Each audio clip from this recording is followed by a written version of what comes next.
Tiongkok adalah negara yang selama ribuan tahun dipimpin dengan sistem monarki atau kekaisaran. Seorang pemimpin memerintah masyarakat dengan konsep mandat surgawi. Menurut konsep itu, seorang pemimpin, dalam hal ini kaisar, dipercayakan oleh penguasa langit untuk memimpin masyarakatnya menuju ke kehidupan yang lebih baik.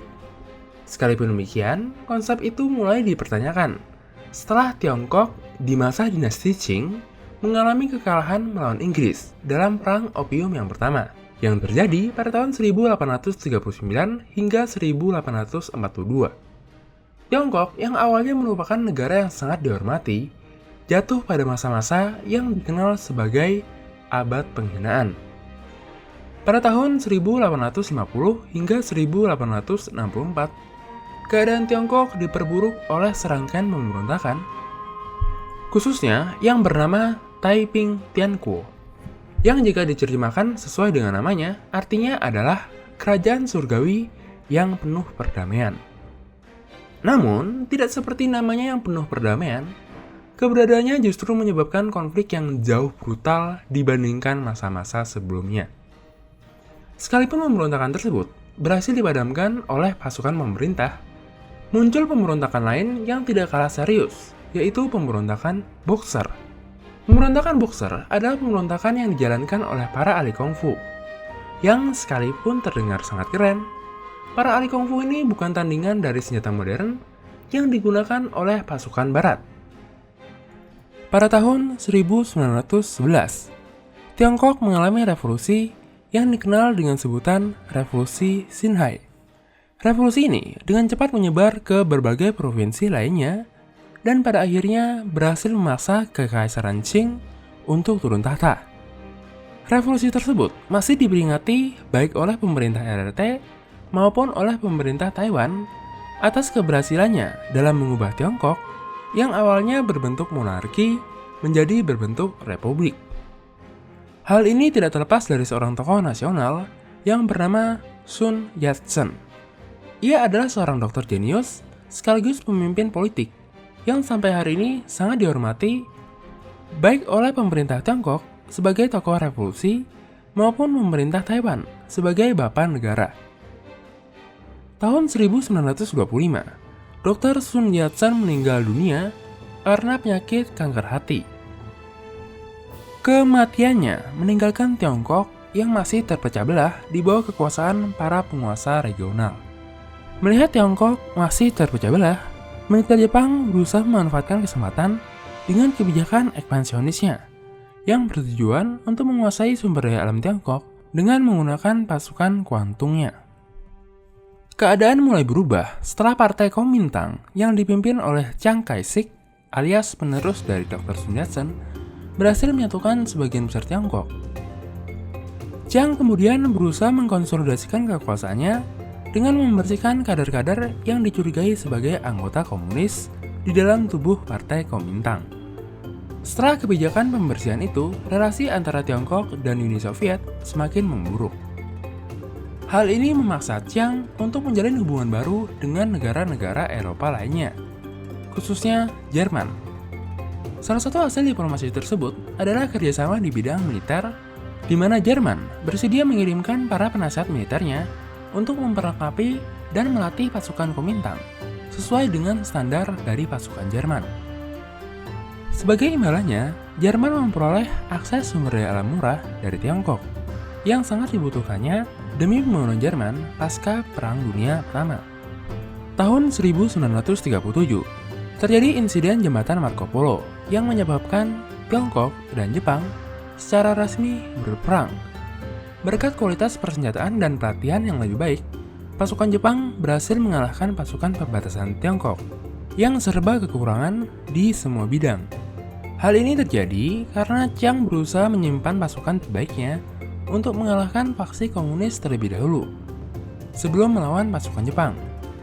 Melihat situasi masih belum berubah, Jepang percaya bahwa Tiongkok akan mengambil langkah serupa seperti pada insiden Mukden, yaitu menuruti segala tuntutan Jepang dengan memberikan kompensasi berupa wilayah, akses sumber daya, dan sebagainya.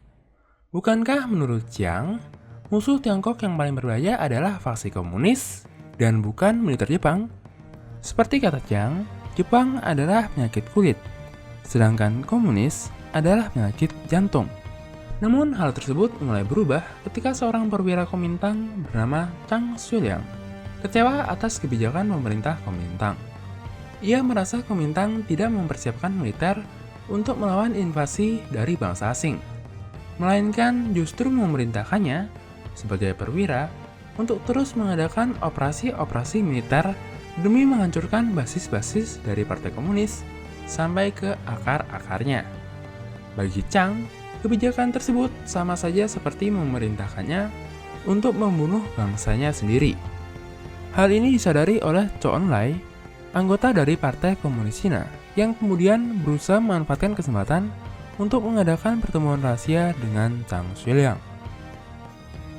Ia memanfaatkan latar belakang dari Chang Shuiliang dan para pengikutnya yang awalnya merupakan penguasa dari wilayah Manchuria.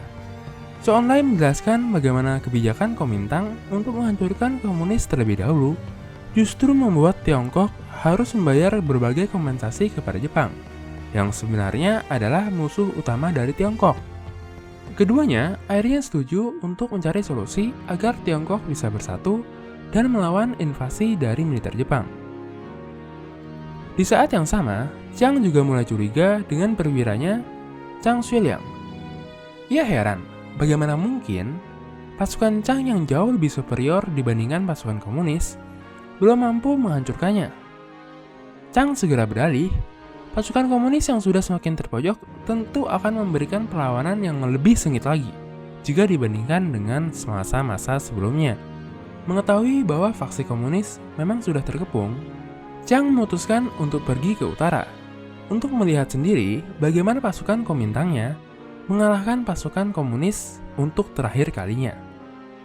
Menghancurkan komunis dan menyatukan negara di bawah Partai Kuomintang merupakan impian utama dari Chiang, sekaligus mandat terbesar dari Dr. Sun Yat-sen, yang juga adalah pendiri dari Partai Kuomintang. Mengetahui bahwa Chiang akan pergi ke utara, para konspirator segera menyiapkan rencana untuk menculik Chiang. Rencana tersebut berhasil. Mereka bahkan menahan Chiang di markasnya sendiri dan memaksanya untuk bekerja sama dalam melawan invasi kekaisaran Jepang. Awalnya, Chiang sangat marah dengan perlakuan para perwiranya ini, terlebih kepada Chang Shuiliang yang tidak lain adalah saudara angkatnya. Saudara angkat di sini itu bagaikan hubungan antara Liu Pei dengan Zhang Fei atau Liu Pei dengan Quan Gong. Chiang sampai berkata, jika mereka tidak memperlakukannya dengan hormat, mengapa tidak menembaknya saja? Setelah Zhou Enlai hadir, ia juga berkata kepadanya, "Enlai, bukankah kamu dulu adalah adik kelas sekaligus bawahanku di Akademi Militer? Sudah seharusnya kamu mengikuti segala perintahku." Zhou menjawab, "Jika kamu mau mengedepankan kepentingan bangsa dalam melawan invasi Jepang, bukan saja diriku, melainkan segenap jajaran dari Partai Komunis dan juga pasukan komunis. Semuanya bersedia mematuhi segala perintahmu." Setelah itu, terjadi perdebatan panjang di antara para konspirator termasuk dari faksi komunis. Banyak di antara mereka yang ingin agar Chiang dieksekusi mati saja. Namun, di antara banyak perwiranya, Chiang dengan tegas membela saudara angkatnya dengan menegaskan bahwa tujuan utama mereka adalah menciptakan Tiongkok yang bersatu untuk melawan ancaman nyata dari invasi Jepang. Mengapa setelah Chiang tertangkap, kalian ingin dia dieksekusi? Apa bedanya kalian dengan Chiang jika seperti itu? Chiang menghadapi dilema yang sangat sulit.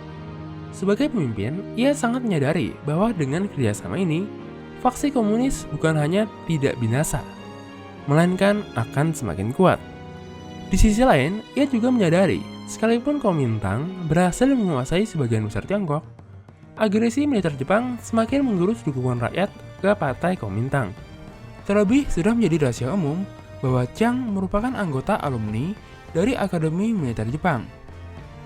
Chiang menyadari jika terus bertahan pada pendiriannya, ia akan kehilangan seluruh dukungan rakyat. Bukankah pengkhianatan militer yang dilakukan oleh Chang Shuiliang dan kelompoknya menjadi bukti bagaimana perwiranya sendiri mulai tidak setuju dengan kebijakannya? Menghadapi berbagai tekanan dan dilema, Chiang akhirnya setuju dengan tawaran tersebut. Hal ini membuat Partai Kuomintang untuk kedua kalinya bekerja sama dengan Partai Komunis untuk melawan agresi militer Jepang. Setelah negosiasi selesai, Chiang diterbangkan dengan pesawat dari Xi'an menuju Nanjing, yang saat itu merupakan ibu kota Tiongkok. Dalam sejarah, kejadian ini dikenal dengan sebutan Insiden Xi'an. Sesampainya di kota Nanjing, Chiang dengan segera memerintahkan pasukannya untuk menangkap semua perwira yang terlibat dalam konspirasi itu. Ia memberi perintah untuk mengeksekusi mereka semua, dengan pengecualian Zhang Xueliang yang dijatuhi hukuman tahanan rumah.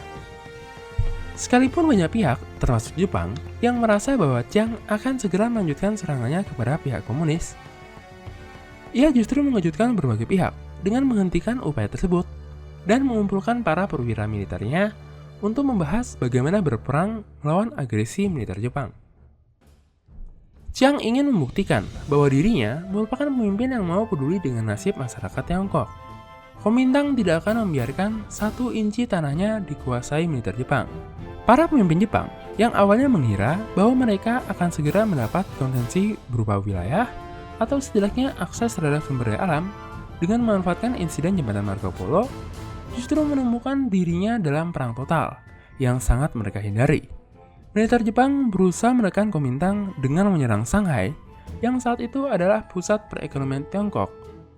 Chiang menjawab tantangan Jepang dengan mengirim lebih banyak pasukan militer, termasuk Divisi 88 dan Divisi 87, yang saat itu merupakan pasukan terbaik yang dimiliki oleh Kuomintang. Perang Shanghai, yang awalnya diperkirakan Jepang sebagai perang yang mudah dimenangkan, justru berubah menjadi Stalingrad di timur, yang semakin berlarut-larut dan menghabiskan sumber daya dari Jepang. Di suatu kesempatan, Divisi 88 dan Divisi 87 bukan saja berhasil menahan serangan SNLF, mereka bahkan berhasil memukul mundur pasukan tersebut. Melihat kenyataan itu, Jepang menyerang Shanghai dengan lebih gencar, dengan menggabungkan serangan angkatan darat, udara, dan angkatan laut. Ketika Shanghai pada akhirnya berhasil dikuasai, perang ini telah menghabiskan waktu Jepang selama lebih dari 3 bulan. Chiang membuktikan di hadapan internasional, Tiongkok yang telah bersatu tidak mudah tunduk dengan tekanan bangsa asing. Banyak jurnalis asing yang berada di kota Shanghai melihat dengan mata kepalanya sendiri betapa mengerikannya perang tersebut. Mereka kemudian menerbitkan berita di negaranya masing-masing yang dengan cepat menekan opini internasional terhadap Jepang. Hal ini mempengaruhi keputusan dari berbagai negara untuk mengembargo kebutuhan dari industri Jepang yang secara tidak langsung menekan militer Jepang untuk menghentikan invasinya ke Tiongkok, yang dijuluki sebagai Front Timur versi Jepang. Menghadapi hal tersebut, Jepang kembali tidak tunduk dengan tekanan internasional dan memulai cara kasarnya kembali. Kali ini, Jepang berusaha menyerang berbagai koloni yang dimiliki oleh negara-negara barat di Asia, suatu wilayah yang terkenal kaya akan berbagai bahan mentah. Ketika para penguasa Eropanya sedang fokus untuk melawan invasi dari Jerman di Eropa. Bagaimana kisahnya? Mengapa negara-negara barat dengan cepat tumbang melawan militer Jepang? Nantikan penjelasannya di video selanjutnya. Hai, bantu kami dalam memproduksi lebih banyak konten sejarah dengan mengklik tombol subscribe. Dan jangan ragu untuk memberikan saran, komentar, atau pertanyaan. Terima kasih.